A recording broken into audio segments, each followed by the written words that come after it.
Hello, my name is Dr. Ragini and I am from Ansal Technical Campus, and now I will be talking to you on the subject managing the talent. So, before we move on, let me just give you the learning objectives of this session.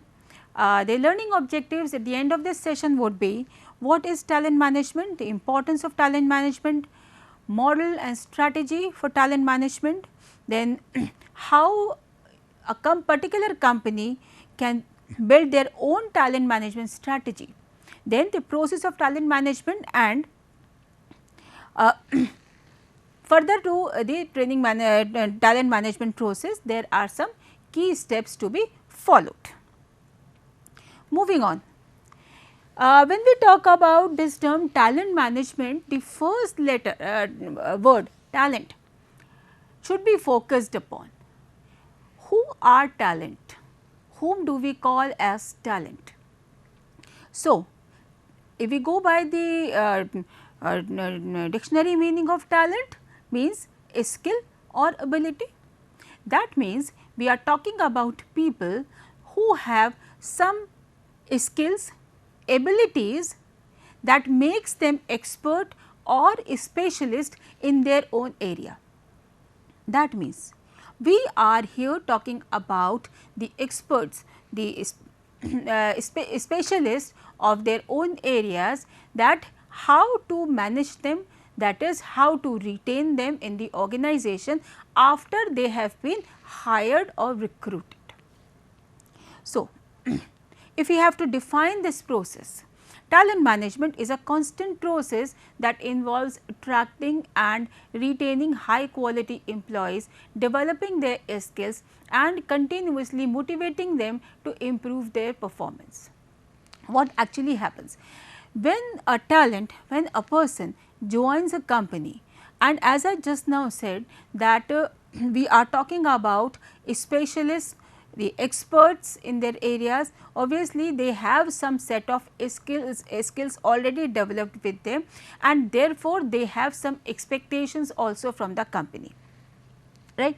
So, in the beginning everything is new, everything is fancy, and therefore they are also happy that yes, they have come into a new environment, but over a period of time what actually happens is that this starts getting faded, right, because then things start becoming monotonous, same old routine, now reporting at 9 o'clock, doing all these work 1 to 10, and then logging off at 6 o'clock, going home.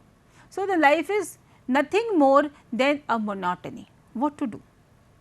And if this continues for a longer period of time, the candidate, that employee starts getting demotivated, bored, and starts looking for some other avenues. And moreover, if nothing is done to break that monotony by the company, surely the employee is going to start actively looking for a change. But as we just now said that he is an expert in his arena. Therefore, leaving the company is a great loss for the company more and less for the employee. Therefore, what is required for the company out here is that continuously make certain such programs, continuously keep on engaging that talent in one or the other thing, so that he finds the job lucrative every single day. He finds his office more of a picnic than being a place of boredom, right.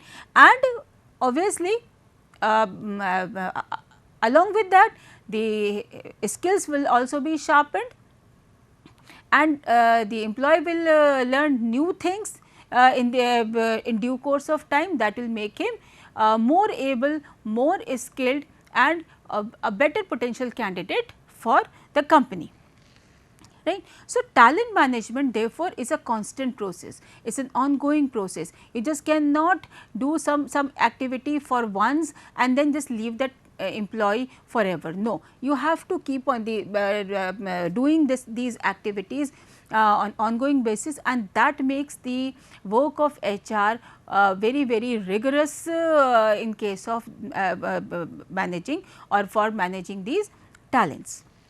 But end result is quite good. End result is, that is, if the candidate, if that employee remains motivated by way of these talent engagement activities, that is training, development or team building activities. It could be some outbound activities also, maybe going for picnic, maybe going for family outing, etc., etc., etc., right. So, what happens, that boosts up his morale and leads to improving the personality performance, right. So, talent management is very important, very necessary to create and sustain motivated workforce for the company. Moving further, why talent management? In nutshell, we talked about performance, and here we would start with improvement of performance only. How performance can be improved using talent management technique. So, as you can see from this picture, it was a survey conducted by McKinsey, and the results were that immediately after the hiring is done by the company, the first step for the HR should be to allocate different roles for all the talents that have been hired. Then after allocating various roles to these talents, then positive employee experience, that is HR team should start talking to them, should start facilitating them, should start, if L&D is required, that is learning and development is required, which is very much required in case of new hires, the fresh hires, then that should start, right. So, that they start feeling, these new employees, they start feeling part of the company, they start feeling that yes, they are being treated just like the other employees of the company, they are feeling feeling like they are part of the big professional family, and then leading them to various strategic HR teams, right. They can making them part of the decision making aspect in the company. So, when these things put together, they are done in the with the talents, with the people in the company.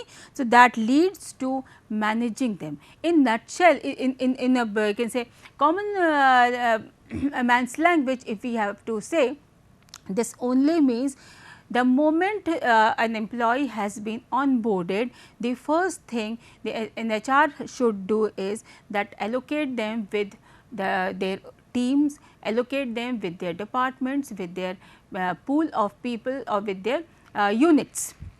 And once this is done, now the task of the unit, respective units start, where they start assimilating those new people into their pool and letting them feel that yes, they are also part of the company.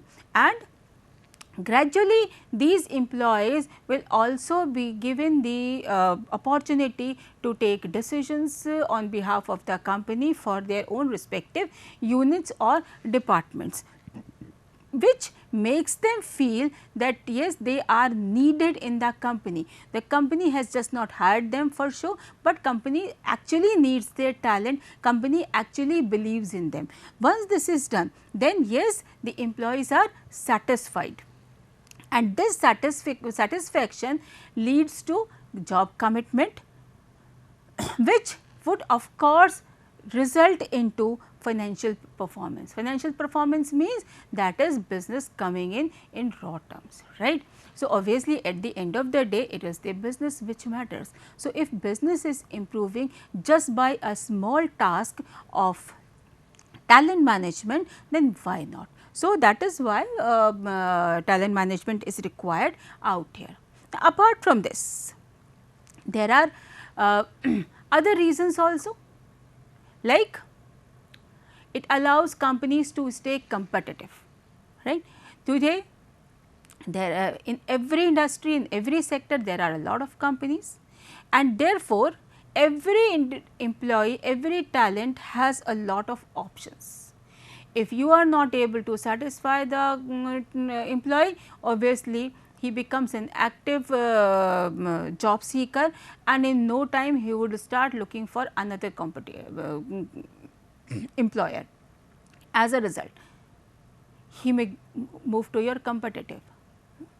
The moment he is moving to your competitor, obviously it is a threat for your company. The company would also not like that, spending some time for the employee, with the employee, hiring them and then training them, making them aware of their policies and everything, internal aspect, and suddenly the employee leaves and joins a competitor, right. At the same time, the talent moving to another company, obviously the performance is going to some other company, the business is going to another company. So, that is also a big threat for the company, company would not like. So, that is why this is required that a person who has been hired should be retained in the company lifelong, and if I say, and I would say, if not lifelong, at least for a substantially long period of time. Innovation is another reason for talent management. Yesterday only I was talking to a new hired employee in a technology firm, and what he said was quite amazing. Same old policies of the company to be communicated to the existing employees of the company. Now, when you hear this, it sounds very old, same old policies to be communicated to the same old employees of the company. What is so new about it? Obviously, it is not new, but then it had to be made new. How? The new employees, the management trainees hired around a month back, have been given the task of coining a very catchy name to these policies, and these policies should be communicated to the existing employees, usually the middle level employees, with those catchy names, right. So, there what exactly is this? Again, as we say that old wine in the new bottle. So, is the same thing. They have just they are trying to communicate the same old policy, but with in a new package, right. So, this is only possible when you are able to retain the latest talent, and this was possible because they knew that these new grads, they have come with a very fresh mindset and a new skill sets, they will be able to do it, and of course, they did it in no time. I still remember they were on this virtual meeting site, around I must say 10 or 12 of them sitting together, and they just brainstormed for 2 hours, and they came up with different ideas, and there was that idea was sent to their unit heads in no time. So, for these kind of innovations to come up, again you need your talent, and in order to let these talent work on all these in these areas, you need to manage them. And once it is done, then yes, your teams become productive also, because they find reason for staying in the company, and this gradually decreases the turnover also, right. Because if the employee is satisfied, if the employee is finding his or her worth in the company, then yes, why would they would like to leave the company. Then we talk of employer branding. I have been talking about this phrase, this term many times before also. So, the question comes, who actually creates employer branding? Does the top management? No. The employees, the current employees in the company, they create the branding for the employer, because when they go out meet different people on different platforms, and there when they talk about the good part, the rich culture or the rich environment of the company, all the goodnesses of the company. So, that creates that strong employer branding, right, and ultimately it motivates all others to grow, because then if one person is growing, he or she will motivate others also to grow in the same manner. So, overall growth is there, and that overall growth leads to the organizational growth. Now, we move on to the next thing, that is talent management model. As you can see from this picture, the talent management model comprises of 5 components. It starts from planning, attracting, developing, retaining and transitioning the talent. When I say planning, planning means understanding the business strategy, measuring or evaluation of the strategy, and then workforce planning, that is human resource planning.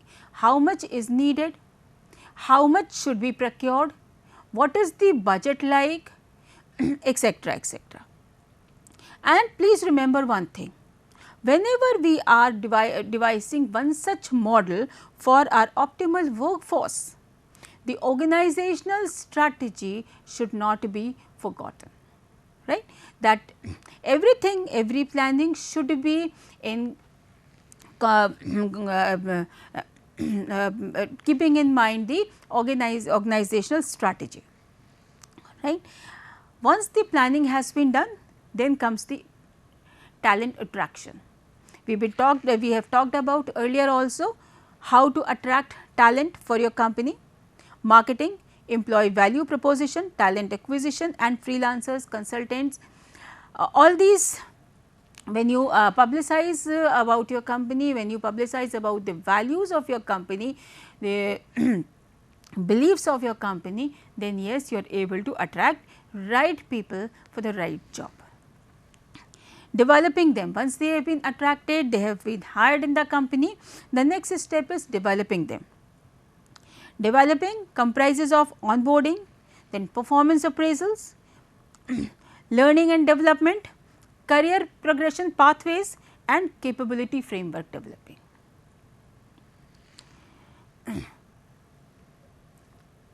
Developing is a very big task, and as I said earlier, this is an ongoing process also, which should take place and which does take place at every stage in the company.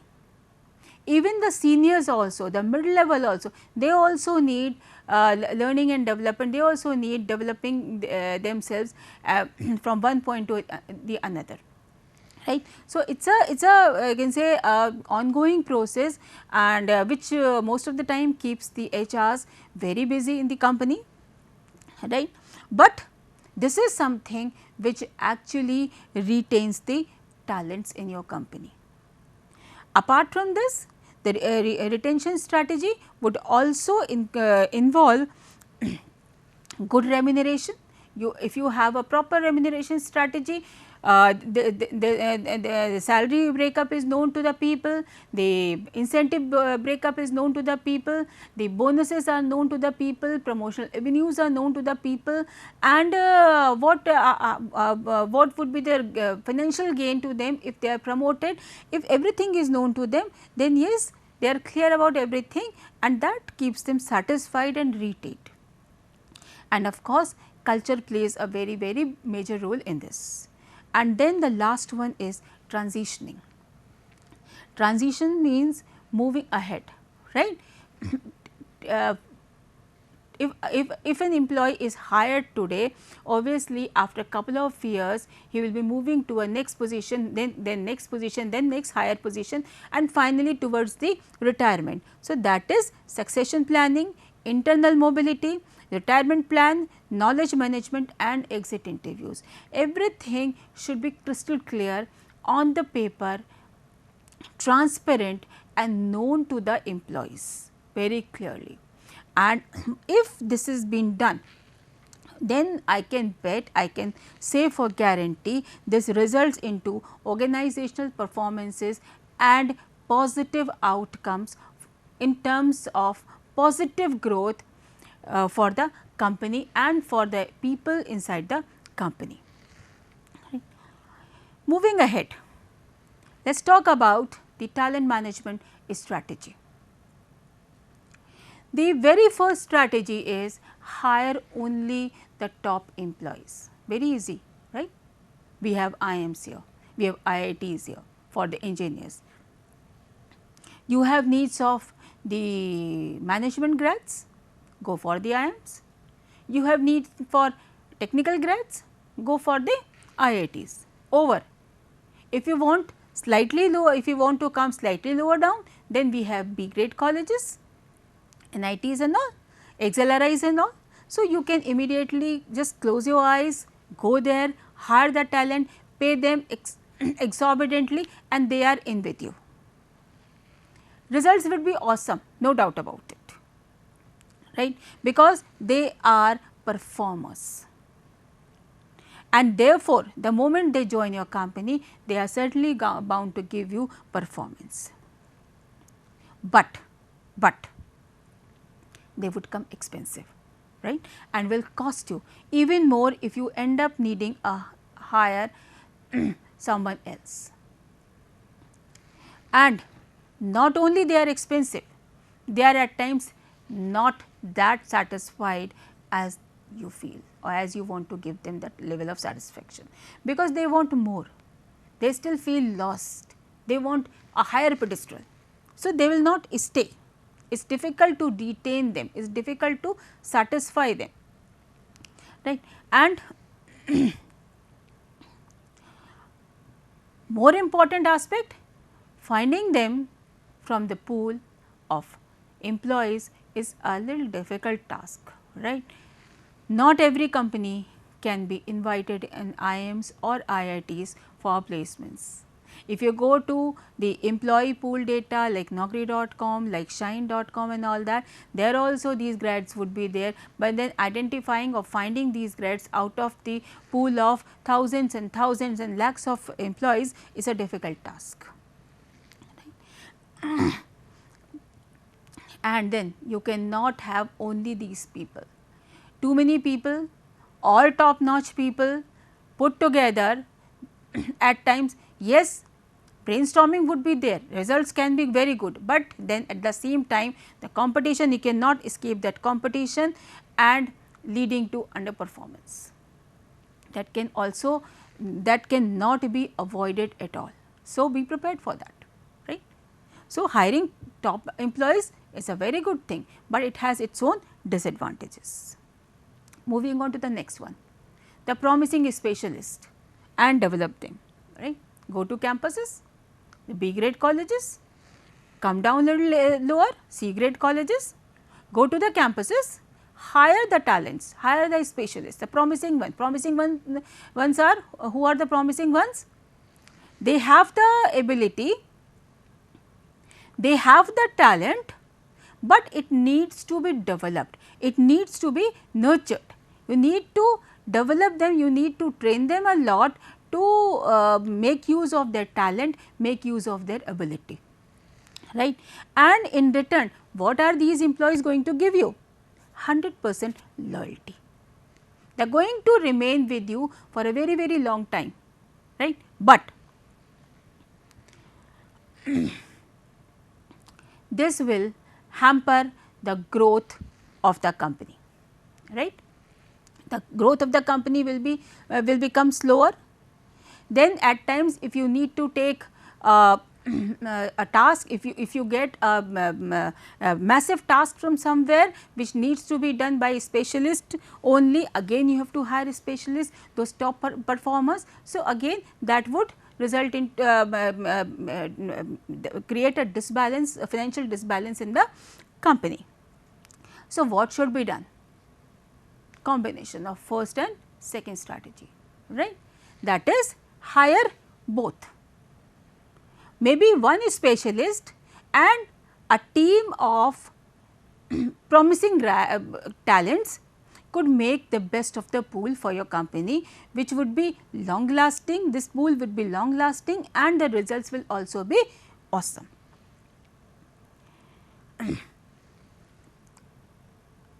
Leaving aside those strategies, the companies, these are certain things based on that.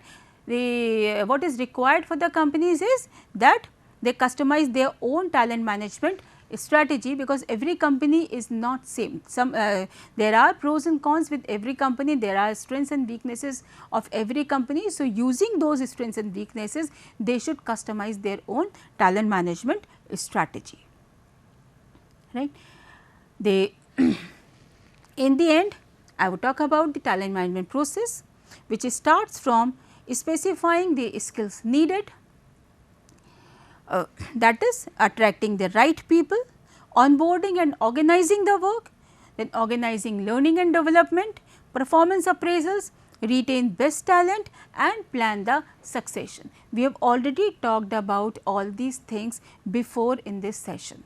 Is just sequencing it in a flow, right. That is, the first step starts, or talent management starts from specifying the what type of skills are needed in the company. Say for example, if I talk about this strategy, that is having best of the both the worlds. Say I might be having pool of promising specialists, right, who might be performers also, but there is no one to give them direction.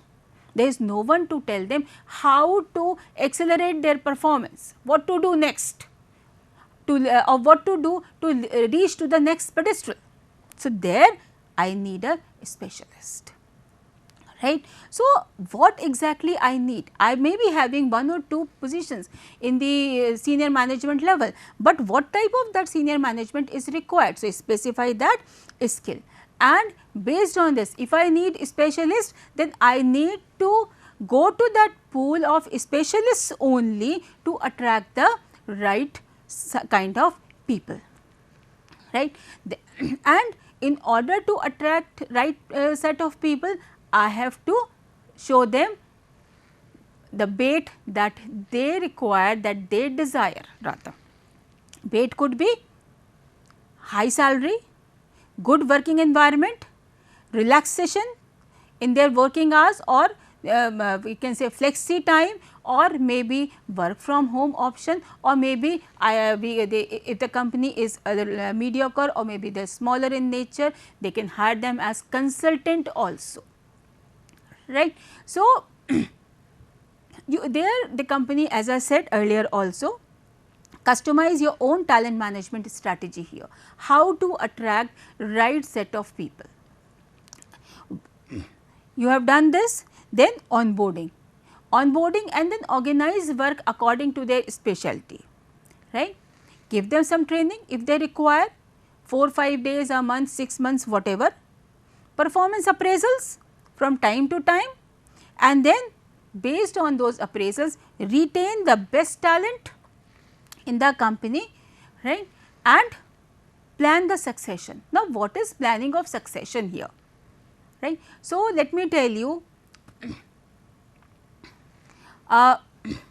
employees do quit, even if an employee is very committed, then also he will quit, or maybe retirements will take place. So, that position is bound to get vacant. You have to have someone available immediately to fill that position, so that that vacuum is not created. So, that succession, I can say a second line should always be prepared by you. So, with that I complete, and in the end I would say talent management helps you maximize value of the employees. Thank you.